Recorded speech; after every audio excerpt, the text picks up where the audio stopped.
vai com rede ou sem rede? Bom, eu queria lançar aqui duas perguntas. Uma para o Supremo Tribunal Federal e outra para o Congresso Nacional. Obviamente, ninguém do Supremo Tribunal Federal vai ligar para cá. Só gostaria de responder a sua pergunta. Não vai. Mas vamos deixar no ar. E também a pergunta para o Congresso Nacional. Né? Como o Congresso Nacional não é representado por ninguém em particular, o Rodrigo Pacheco vai dizer, eu sou o presidente do Congresso Nacional. Bom, se ele ligar, Pablo, a gente coloca ele no ar, né, Ellen? Mas é o seguinte, pergunta para o Supremo Tribunal Federal. No domingo, começa o torneio da Copa América. Nunca vi uma confusão tão grande, tanta discussão em torno de um campeonato de futebol, mas tudo bem, vai começar a Copa América. Domingo! Estamos na quarta. Quinta, sexta, sábado, domingo. 4 dias.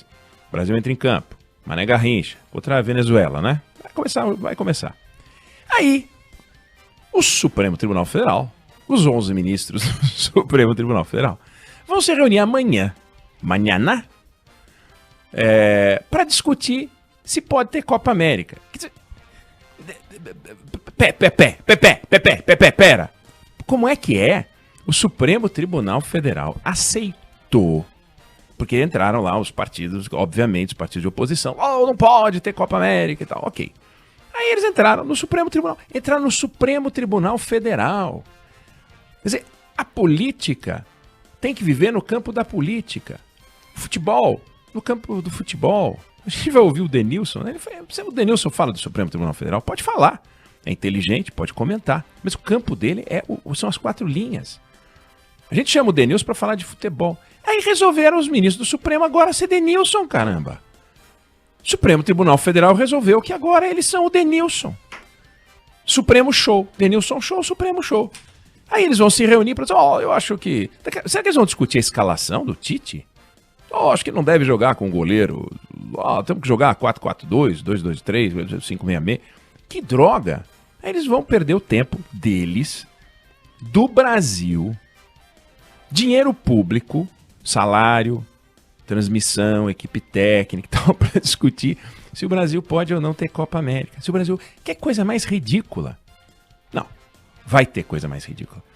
999-592-100, você seguramente vai lembrar de alguma decisão, uma discussão mais ridícula no Supremo Tribunal Federal. Vou lembrar aqui. Certa vez, o Supremo se reuniu para discutir se uma cidade do Rio Grande do Sul podia ou não ter embalador nos supermercados. Olha que bacana, coisa importantíssima, porque foi parar no Supremo. Eles se reuniram, 11 ministros do Supremo. Não, tem que ter embalador? Não tem que ter embalador no supermercado. Oh, meu Deus do céu, coisa incrível. Rodrigo Aidar já listou aqui, nosso colunista, vários episódios em que o Supremo Tribunal Federal se reuniu para perder o nosso tempo e o deles. O deles, se eles fazem, se eles não fazem, não faz diferença para eles, né?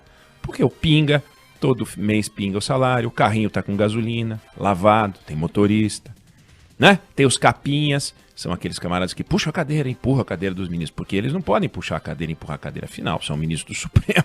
Imagina, o ministro do Supremo tocar naquele couro com a mão, vai que dá urticária. Então tem um para puxar. Aí eles botam aquela capinha neles, eles ficam com a capinha, todo bonitinho, e aí eles começam a discutir. Quando discutem coisas importantes, essencial, é para isso que existe um tribunal como esse. O Supremo Tribunal Federal, descrito na Constituição brasileira, é lindo. Agora, quando vai para a prática, e a gente sabe que amanhã nós vamos ter que noticiar a reunião em que a relatora Carmen Lúcia vai dar suas opiniões sobre a realização da Copa América. Vamos deixar no ar, Supremo, pelo amor de Deus, ministro do Supremo. Vocês têm que sentar os 11 e falar, olha, a gente não se entende, Gilmar, Luiz Roberto Barroso, a gente briga e tal, a gente não gosta um do outro, mas a gente se respeita, chama todo mundo Vossa Excelência, mas, pô, nós estamos exagerando, né? Nós estamos dando motivo para levar pancada de tudo que é lado, discutir Copa América. Para, né? Bom, e a aula de imprevisibilidade jurídica?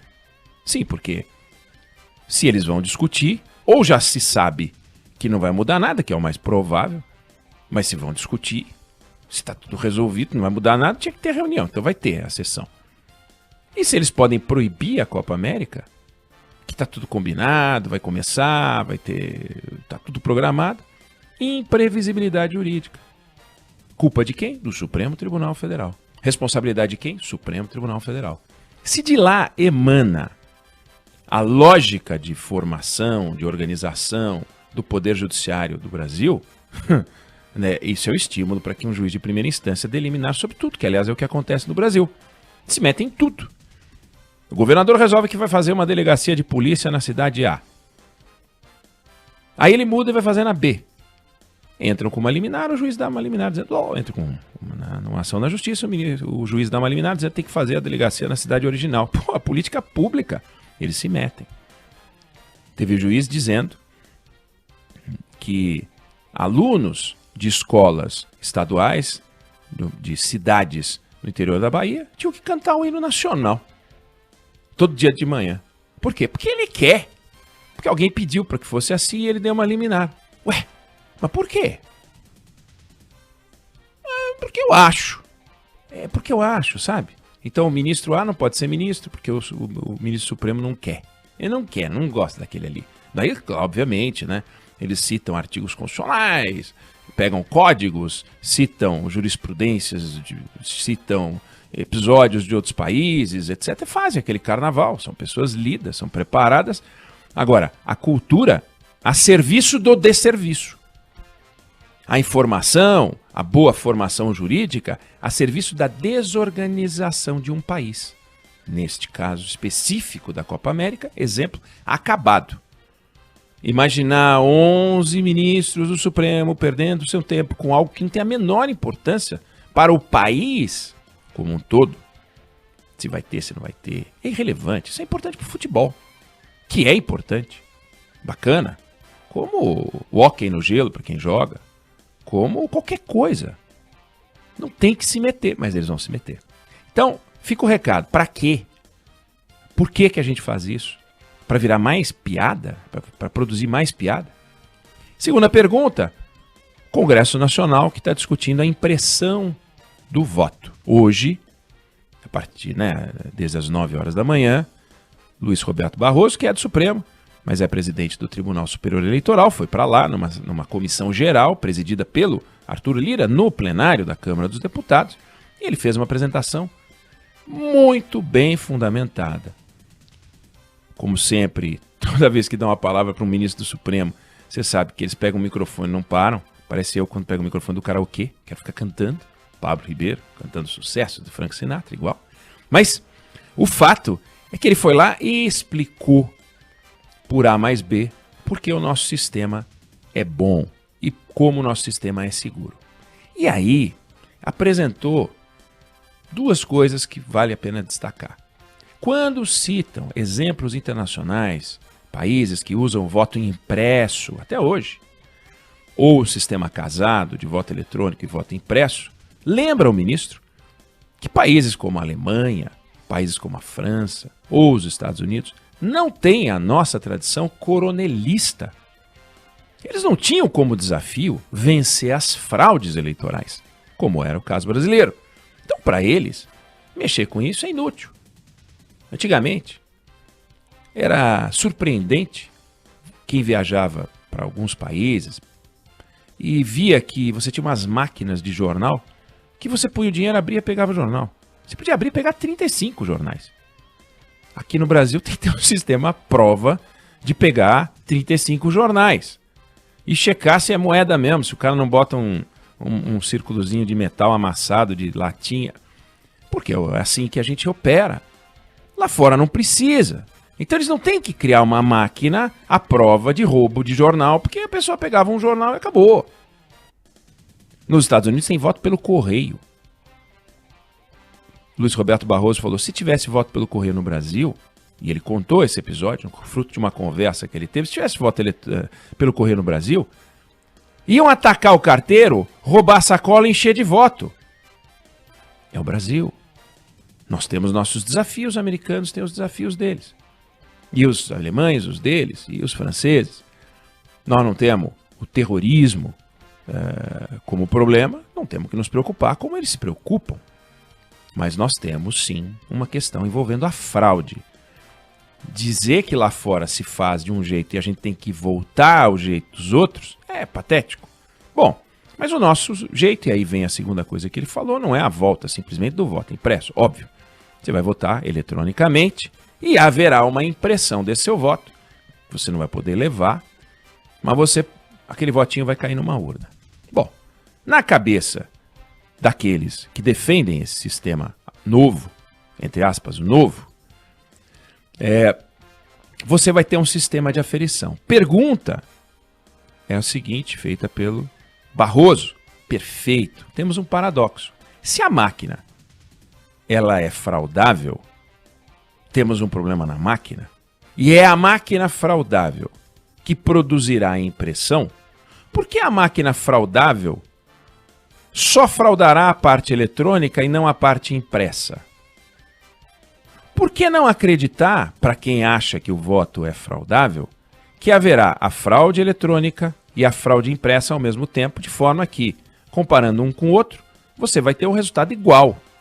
E é de se esperar que seja um resultado igual. Seria muito maluco imaginar o seguinte: eu voto no meu candidato e o eletrônico registra esse voto. Já o voto impresso, que é esperto, ele não está ligado àquela máquina, embora esteja, ele diz assim, não, você não votou nesse, não, você vai votar no Pablo Ribeiro.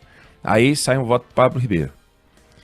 Como é que faz? Ou então, eu mando o comando, sai o comando pilantra para a máquina, mas sai o comando verdadeiro, porque ele toca a minha alma no impresso. É a mesma máquina, não são duas máquinas. Você não vai votar na máquina eletrônica, depois você vai pegar um papel, repetir seu voto e colocar na urna. Até porque seria absurdo, porque o camarada poderia mudar de ideia.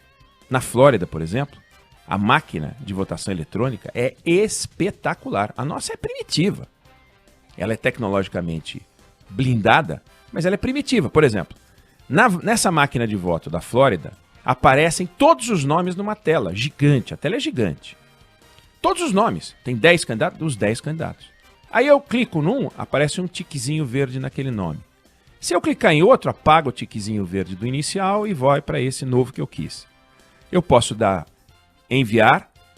Ah, não, mudei. Não é esse. Posso voltar. Refaço o voto. Posso pedir para que não apareçam os nomes, de mostrar só o teclado alfanumérico com os números e eu vou colocar. Posso. Você tem a opção. Aí você terminou. É esse o voto? É sim. Aí aparece um botão assim, votar. Só então é que você vota. Dá para você ficar ali o tempo que for. E numa eleição em que você tem muitas decisões a serem tomadas, né? Presidente, no ano que vem senador, deputado federal, deputado estadual, governador. Você pode ficar mudando de ideia e volta. Ah, não, eu acho que esse não. Olha, tem esse aqui também. E você pode vai e volta, vai e volta, vai e volta. E aí você dá votar. O nosso sistema não. Você não vê o nome dos candidatos. Você simplesmente coloca o número, aparece lá a fotografia dele, o nome, então você tem certeza que votou naquele camarada, aperta votar, faz aquele barulhinho, acabou, votou, ok. É seguro, mas não tem essa sofisticação, que é uma máquina muito mais cara. A nossa é uma máquina simples, mais eficiente e blindada. Ficou então a pergunta do Luiz Roberto Barroso, complementada por uma seguinte: digamos, por hipótese, e haverá judicialização, porque você só tem os dois sistemas, o eletrônico e o impresso, para discutir, porque se for para não discutir, não tem por que fazer. Vamos fazer a recontagem. Recontagem! Como é que vai ser a recontagem? Manual. Dos votos em papel. Aí você vai ter aquelas mesas enormes, que é quando acontecem as fraudes, como sempre aconteceram. Manipulação, transporte das urnas, acondicionamento desses votos todos. Aí vamos lá, terminou de votar. Aí você termina de contar e deu uma diferença. Deu uma diferença. Porque erraram, mas deu uma diferença. Então, numa eleição eletrônica, você teve uma diferença de voto, que no caso para presidente, dificilmente vai ser uma diferença capaz de mudar um resultado. Mas para vereador, não ano que vem, que um voto pode mudar tudo, deu uma diferença. Vale qual? Para você tirar a dúvida. O em papel? Ou o eletrônico? Porque o eletrônico também, como é auditável, produz um relatório final eletrônico. Mas você tem os votinhos 1 a 1.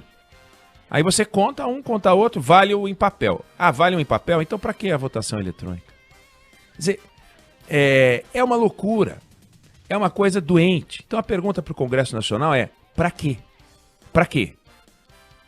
A questão é, se é porque eu quero, porque eu acho isso importantíssimo, porque isso é modernização, eu quero auditoria. Luiz Roberto Barroso mostrou que o sistema é auditável. E é auditável. Você tem um relatório por urna. Esse relatório por urna é afixado em cada sessão. Este relatório é o resultado da eleição. Se alguém quiser conferir e somar esses relatórios que ficam disponíveis na internet, urna a urna, pode fazer. Vai dar igual a totalização que sai no TSE. E já fizeram esse teste. E deu igual. Não é à toa.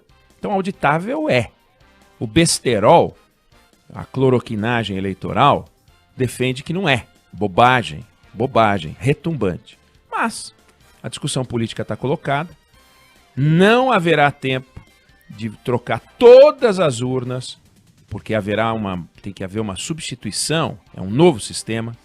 Não haverá tempo de fazer, vai ter que ser pelo sistema piloto. Se é sistema piloto e você só pode auditar em papel um pedaço daquilo que você já audita eletronicamente, fica a pergunta, para que fazer isso?